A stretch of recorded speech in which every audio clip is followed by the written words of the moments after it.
नमस्कार, मैं हूं आपके साथ ऋतु ज्ञानवानी। आप सभी दर्शकों का अन्नदाता कार्यक्रम में स्वागत करती हूं। हमारे देश का किसान जन का पोषक है, वो श्रम का देवता है, अन्नदाता है, उसमें ही भारत की आत्मा निवास करती है। ऐसे ही किसानों की प्रगति के लिए हम खेतीबाड़ी से जुड़ी हुई बहुत सी नई लाभकारी जानकारियां हर रोज सुबह लेकर आते हैं। तो चलिए कार्यक्रम शुरू करने से पहले देखते हैं क्या है आज के अन्नदाता कार्यक्रम में। अधिक शहद उत्पादन के लिए कैसे करें मधुमक्खियों की सर्दी में उचित देखभाल।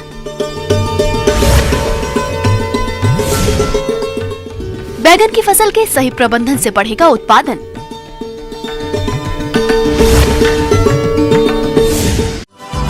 मधुमक्खी पालन व्यवसाय को खेती किसानी से जुड़े लोग या फिर बेरोजगार लोग अपनाकर अच्छी आय कमा रहे हैं। और जैसा कि प्रदेश में सर्दी का दौर जारी है, ऐसे मौसम में मधुमक्खियों की उचित देखभाल करने की जरूरत रहती है ताकि इन मधुमक्खियों को सर्दी से बचाकर अधिक शहद प्राप्त किया जा सके। तो आप मधुमक्खियों की सर्दी के मौसम में किस प्रकार से करें देखभाल, इस बारे में जानकारी दे रहे हैं विषय विशेषज्ञ डॉक्टर विनय कुमार।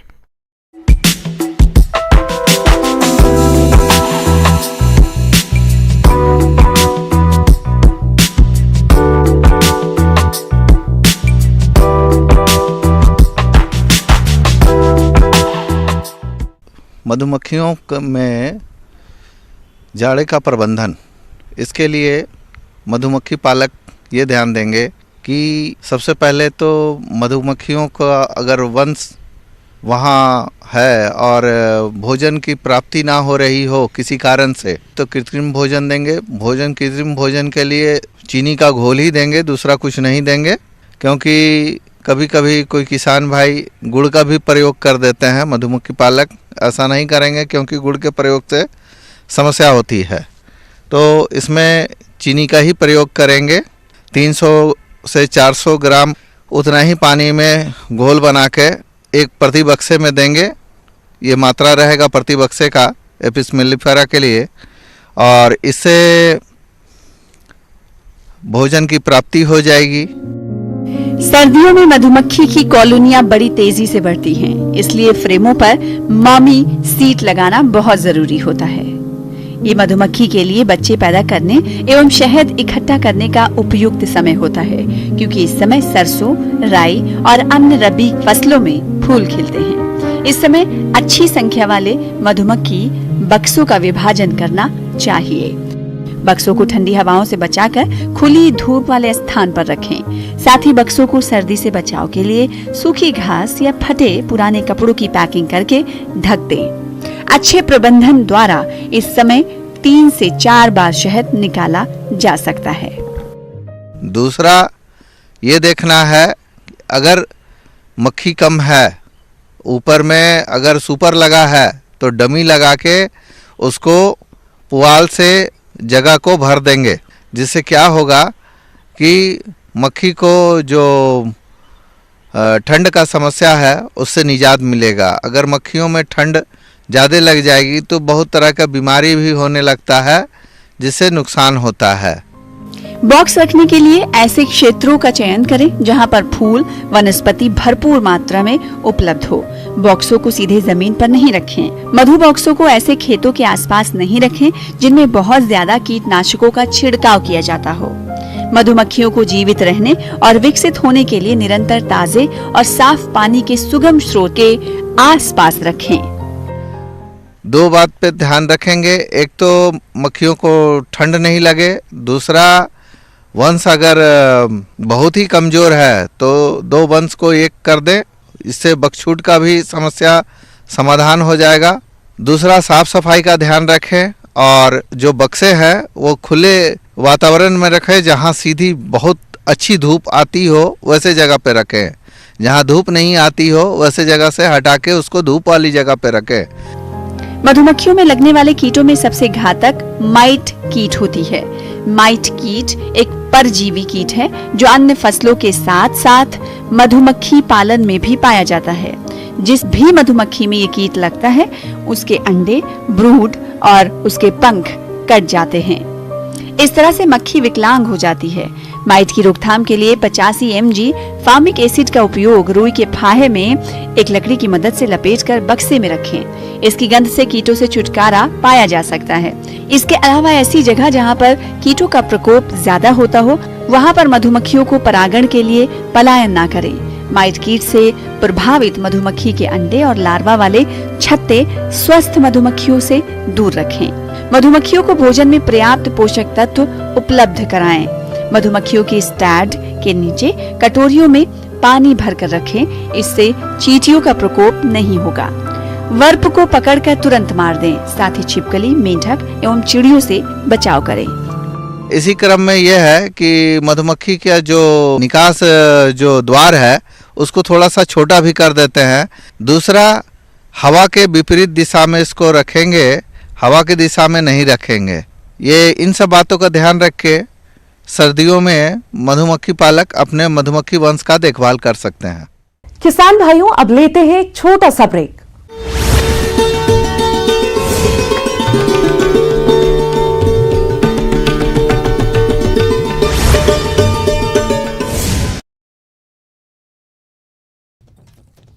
वित्त मंत्री निर्मला सीतारमण वित्त वर्ष 2021-22 के लिए इकोनॉमिक सर्वे कल पेश करेंगी। इसके पहले संसद के दोनों सदनों को राष्ट्रपति संबोधित करेंगे। सीतारमण मंगलवार को बजट पेश करेंगी।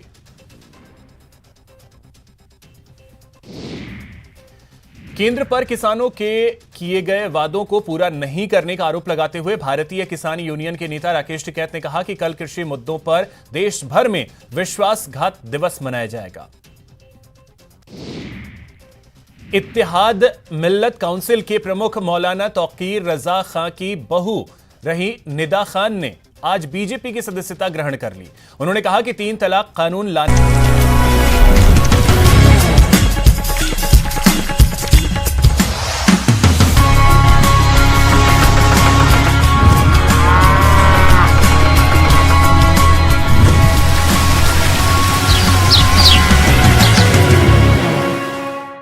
ब्रेक के बाद आप सभी दर्शकों का अन्नदाता कार्यक्रम में स्वागत है।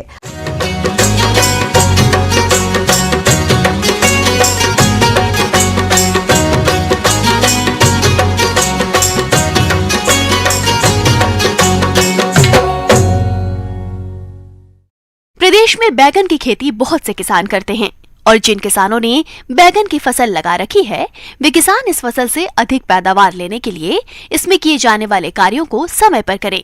तो आप बैगन की फसल में कौन कौन से जरूरी कार्यों को करें, इस बारे में जानकारी के लिए मिलते हैं डॉक्टर शेखर सिंह बघेल से।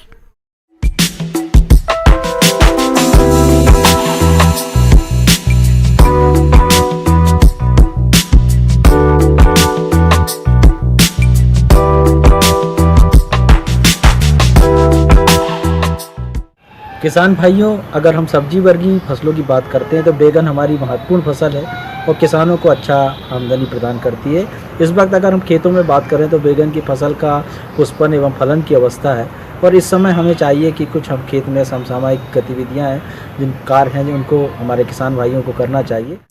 किसान भाइयों, बैंगन की फसल में इस समय खरपतवार नियंत्रण कर यूरिया की संतुलित मात्रा का प्रयोग कैसे करना है, आइए जानते हैं। सर्वप्रथम तो आपको चाहिए कि हमारे खेतों में आप जब भी जाते हैं निरीक्षण करें और अगर खरपतवारों की समस्या दिखाई दे रही है तो अच्छी तरीके से निदाई गुड़ाई करें, साफ सफाई का ध्यान रखें। कई बार देखा गया है कि खेतों या खेतों के आसपास मेड़ों में विभिन्न प्रकार के खरपतवारों की बहुत ज़्यादा समस्या होती है और यही वो आश्रय देते हैं। पौधे हमारी फसलों में जो कीट आते हैं उनके आश्रय के काम करते हैं। तो ऐसे खरपतवारों को खेतों के आसपास से हटाएं या खेत के अंदर भी खरपतवार हैं तो उनको आपको समय रहते हुए उनको नष्ट करना होगा। इसके साथ ही चाहिए कि जब भी आप देखते हैं खेतों में अगर आपके पौधे बहुत ज़्यादा बड़े हो गए हैं या पौधों में फल ज़्यादा आ रहे हैं तो गिरने की समस्या होती है। तो ऐसे समय में आपको चाहिए कि अच्छी तरीके से पौधों के मिट्टी चढ़ा दी जाए ताकि पौधे गिरे ना और ज़रूरत पड़े तो उनको स्टिक भी कर दें, लकड़ियों के माध्यम से उसको लगा दें। इसके साथ ही साथ आप नाइट्रोजन, फास्फोरस, पोटास जो हमारी खाद है उसकी संतुलित मात्रा दें और साथ ही साथ मिट्टी परीक्षण अवश्य कराएं और मिट्टी परीक्षण कराने के बाद ही उन खेतों में हमें जो हमारे पोषक तत्व हैं उनका खेतों में देना चाहिए। और बेसल डोज जब हम डाल देते हैं किसी भी फसल में, उसके बाद हमारा नाइट्रोजन की जो मात्रा है उसकी दूसरी और तीसरी जो मात्रा समय समय पर विशेषज्ञ की सलाह से जो आप डालते हैं उसका विशेष रूप से ध्यान रखें। पौधा जो है उसका अच्छा वानस्पतिक वृद्धि होगी, और जब वानस्पतिक वृद्धि अच्छी होगी तो ब्रांचेस ज़्यादा आएंगी, और जब अच्छी ज़्यादा शाखाएँ आने के कारण क्या होगा कि फूल भी ज़्यादा लगेंगे और फल भी ज़्यादा आएंगे। इसके अलावा बैंगन की फसल में सिंचाई की व्यवस्था कैसे करें, इसकी जानकारी कुछ इस तरह से है। और निदाई गुड़ाई करने के बाद में आप खेत में पानी जो है, सिंचाई जो है वो महत्वपूर्ण है। और अगर आपको लगता है कि खेतों में आपके पानी की समस्या है या पानी कम दिखाई दे रहा है तो आपको सिंचाई करना चाहिए। सिंचाई 10 से 15 दिन के अंतराल में, चूँकि फलन एवं पुष्पन की अवस्था है तो ये ज़रूर ध्यान रखें कि नमी आपके खेत में बनी रहे, ताकि आपके बैगन के जो पौधे हैं उनमें फूल भी आए और फल भी अच्छे बने। इस प्रकार से आप निदाई गुड़ाई और सिंचाई इसका विशेष महत्व है, और विशेष रूप से इसका ध्यान आपको रखना अति आवश्यक है। बैंगन की फसल को तना और फल छेदक कीट द्वारा अधिक नुकसान पहुंचाया जाता है, तो आप इसकी पहचान कर नियंत्रण कैसे करें, आइए जान लेते हैं। किसान भाइयों, अगर हम बैगन की फसल में कीटों की जब हम बात कर रहे हैं तो दो प्रमुख रूप से समस्या हमारे इन पौधों में दिखाई देती है। वो है, एक तो है तना छेदक या तना में जो छेद करने वाले कीट हैं, या फिर फल छेदक। इन दोनों की समस्याएं खेतों में दिखाई देती है। और आपने कभी देखा होगा कि जब भी आप निरीक्षण करते हैं तो पौधों में तने के ऊपर कभी बार सूखी हुई पत्तियां, मुड़ी हुई पत्तियां दिखाई देती हैं, तो निश्चित रूप से उसमें तना छेदक की समस्या है।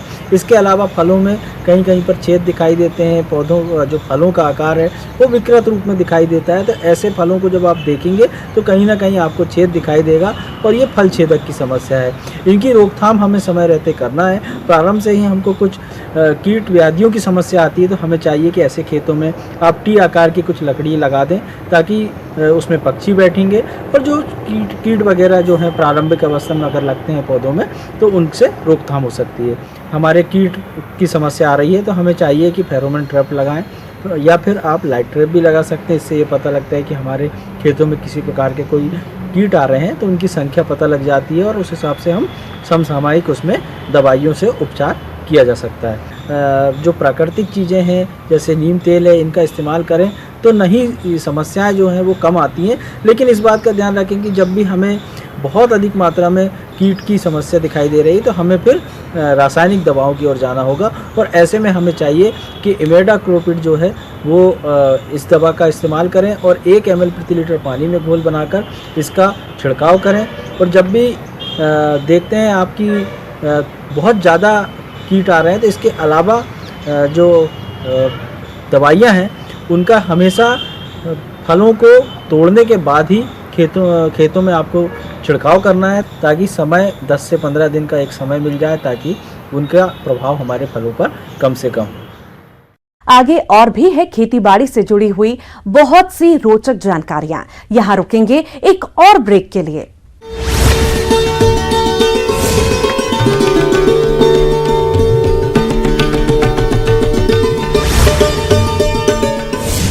घड़ी के एक-एक मिनट। वित्त मंत्री निर्मला सीतारमण वित्त वर्ष 2021-22 के लिए इकोनॉमिक सर्वे कल पेश करेंगी। इसके पहले संसद के दोनों सदनों को राष्ट्रपति संबोधित करेंगे। सीतारमण मंगलवार को बजट पेश करेंगी।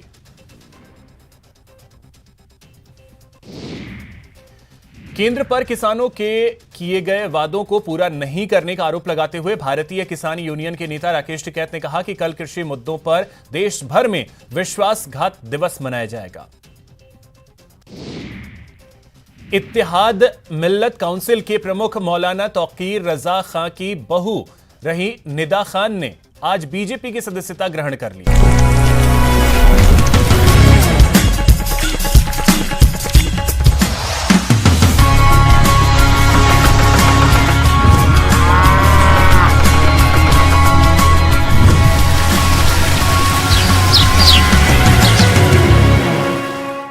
ब्रेक के बाद एक बार फिर से आप सभी दर्शकों का अन्नदाता कार्यक्रम में स्वागत है।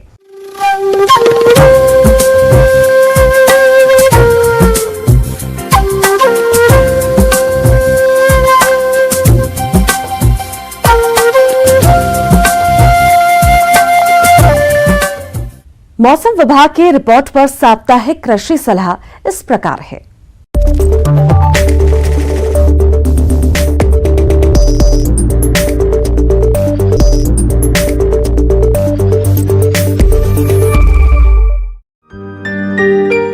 पूर्वानुमान के अनुसार जिला हनुमानगढ़ में 1 फरवरी तक साफ मौसम और शुष्क मौसम की संभावना है।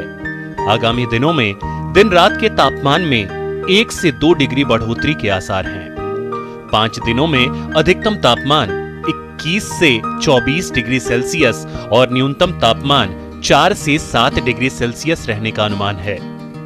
सापेक्ष आर्द्रता 19 से 57% हो सकती है। हवा की औसत गति 4 से 9 किलोमीटर प्रति घंटे हो सकती है। किसान भाई वर्मी कंपोस्ट के लिए वर्मी बेड तैयार कर सकते हैं। क्यारियों या गड्ढे की लंबाई कचरे की मात्रा के अनुसार रखें। चौड़ाई 1.2 मीटर, क्यारी या गड्ढे की गहराई 30 से 40 सेंटीमीटर रखें।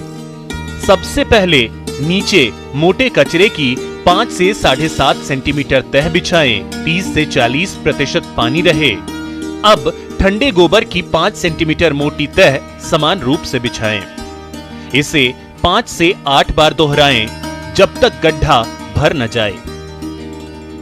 लगातार नमी और कोहरे की स्थिति गेहूं की फसल में पीली रोली रोग के लिए अनुकूल है। इस रोग से पौधे की पत्तियों पर पीले रंग का पाउडर रेखीय धारियों के रूप में दिखाई देता है। लक्षण दिखाई देने पर प्रोपिकोनाजोल 25 ईसी या टेबुकोनाजोल 25.9 ईसी का 1 मिलीलीटर प्रति लीटर की दर से घोल बनाकर छिड़काव करें। सरसों की फसल में स्क्लेरोटीनिया तना सड़न की समस्या दिखाई देने पर प्रोपिकोनाजोल 25 ईसी की 0.5 मिलीलीटर दवा प्रति लीटर पानी की दर से घोल बनाकर छिड़काव करें। फली छेदक से बचाव के लिए जनवरी माह में एक फेरोमेन ट्रैप प्रति बीघा में 1 या अधिक फली छेदक के पतंगे 2 या 3 दिन लगातार आने पर मेलाथियान 5% चूर्ण 6 किलो प्रति बीघा की दर से 5 से 8 दिन के बीच पहला छिड़काव करें व 15 दिन बाद इसे दोहराएं। जौ की फसल में रोली रोग के लक्षण दिखाई देने पर गंधक पाउडर 25 किलोग्राम प्रति हेक्टेयर सुबह या शाम के समय भुरकाव करें। नींबू प्रजाति में सूखी रोगग्रस्त शाखाओं तथा गुल्ले को काट दें तथा काट छांट के तुरंत बाद 200 ग्राम कॉपर ऑक्सीक्लोराइड 100 लीटर पानी में घोलकर छिड़काव करें। कंपोस्ट या गोबर की सड़ी खाद भी डाली जा सकती है। अमरूद और बेर को छोड़कर सभी प्रमुख फलों के पौधों के लिए अच्छी तरह से सड़ी हुई गोबर की खाद या अन्य जैविक खाद का उपयोग किया जा सकता है। फरवरी महीने से जायद की फसलों की बुआई का समय शुरू है, जिन्हें फरवरी के महीने में ग्रीन हाउस या घर के अंदर थोड़ी गर्म मिट्टी में बोया जाना चाहिए। भिंडी ऐसी सब्जी है जिसकी खेती हर तरह की मिट्टी में हो जाती है। फरवरी मार्च में इसकी खेती आसानी से की जा सकती है। इसके लिए सबसे पहले खेत की 2-3 बार अच्छे से जुताई करें। इसके बाद कतार से कतार की दूरी 25 से 30 सेंटीमीटर रखें और 15 से 20 सेंटीमीटर की दूरी पर बीज बोएं। न्यूनतम तापमान में कमी होने के कारण रात के समय पशुओं को बाहरी हवा से बचाने के लिए शेड में रखें। गुनगुना पानी पिलाएं। पशुओं को शीतलहर और सर्दी से बचाने के लिए सूखा बिछावन और कपड़ों बोरी उपलब्ध कराएं और बोरी के पर्दे से सर्द हवाओं को रोकें। बछड़ों को उनके जन्म के 30 मिनट के भीतर कोलोस्ट्रम खिलाना चाहिए। ऊर्जा के लिए प्रत्येक पशु को अतिरिक्त 200 से 500 ग्राम दाना खिलाएं। दिन के समय पशुओं को धूप में रखें। कम तापमान के कारण पोल्ट्री हाउस में रात के समय बिजली के बल्ब का उपयोग करके कोरिचा रोग, सीआरडी व अन्य रोगों से बचाव किया जा सकता है। इसके अलावा पक्षियों को ठंडी हवाओं से बचाने के लिए शेड की साइड की दीवारों पर बोरी या प्लास्टिक के म्यान के पर्दे लगाए जाने चाहिए और बिस्तर सामग्री को 6 इंच बढ़ाया जाना चाहिए। ध्यान रहे, उपरोक्त क्रिया में वेंटिलेशन प्रतिबंधित न हो यदि पहले से नहीं किया है तो पक्षियों को रानीखेत रोग और फाउल पॉक्स के बचाव के लिए टीकाकरण करें।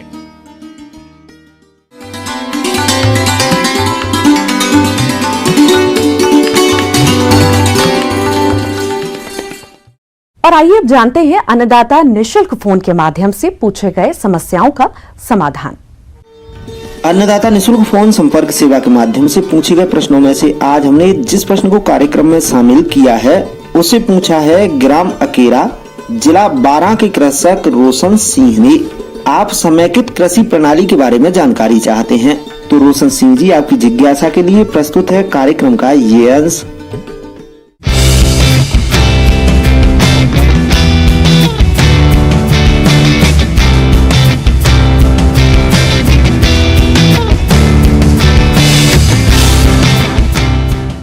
समेकित कृषि आज के परिवेश में बहुत ही महत्वपूर्ण है।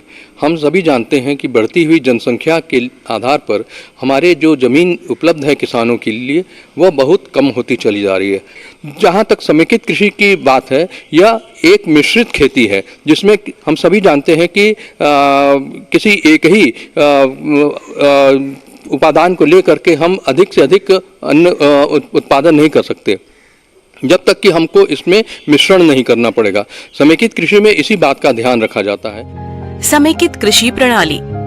किसान भाइयों, प्राकृतिक आपदाओं और सीमित कृषि संसाधनों के कारण आज किसान खेती से दूर होता जा रहा है, लेकिन यदि किसान खेती को समेकित कृषि प्रणाली को अपनाते हुए करे तो वो इससे अच्छी आय प्राप्त कर सकते हैं। समेकित कृषि प्रणाली प्राकृतिक संसाधनों को बिना नुकसान पहुँचाए कृषि की अन्य प्रणालियों से अधिक आय प्राप्त करने का जरिया है।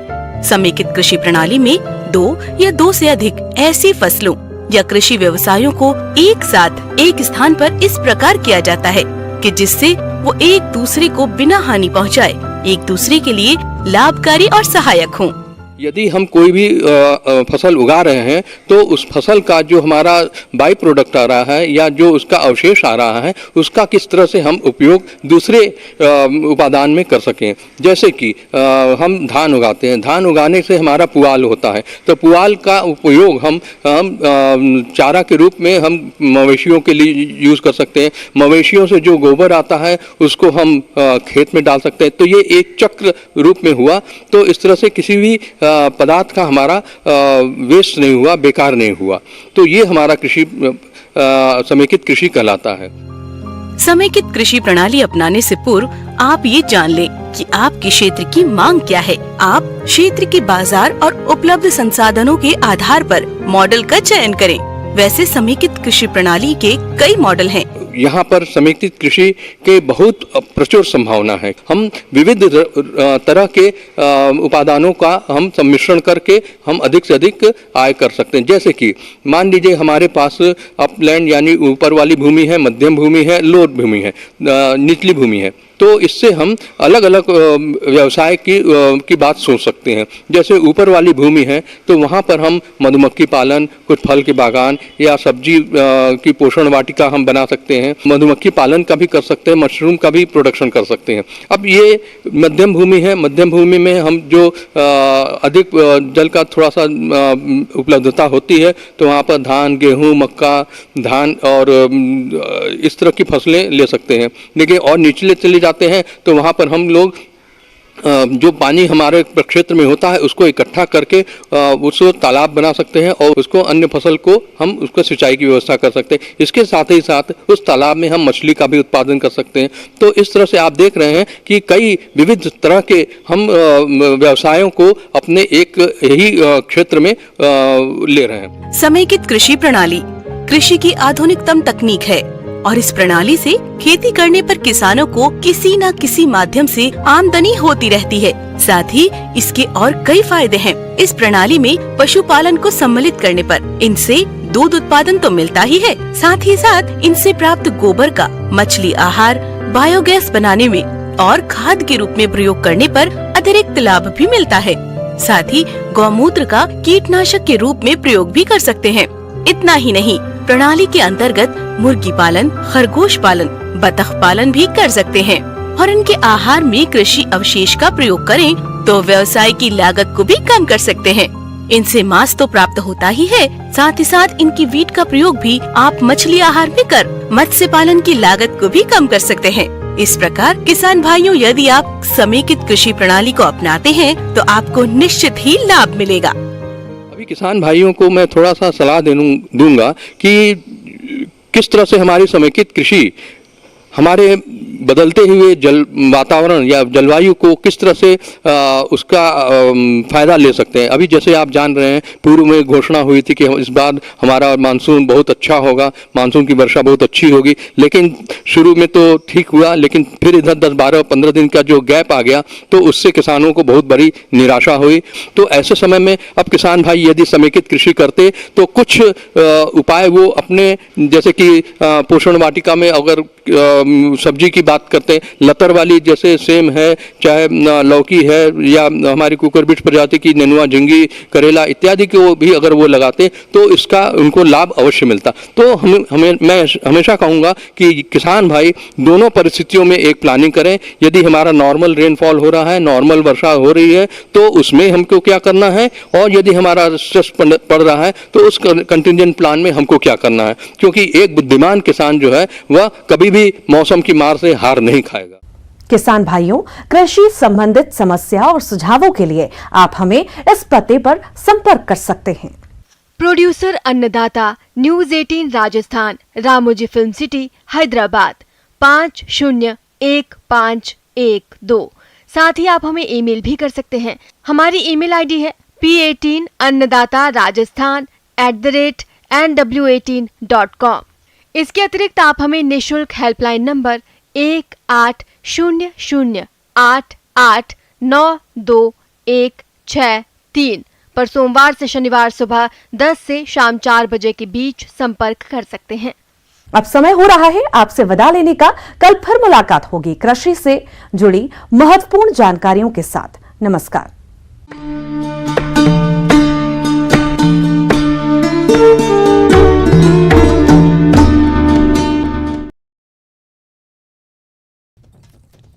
वित्त मंत्री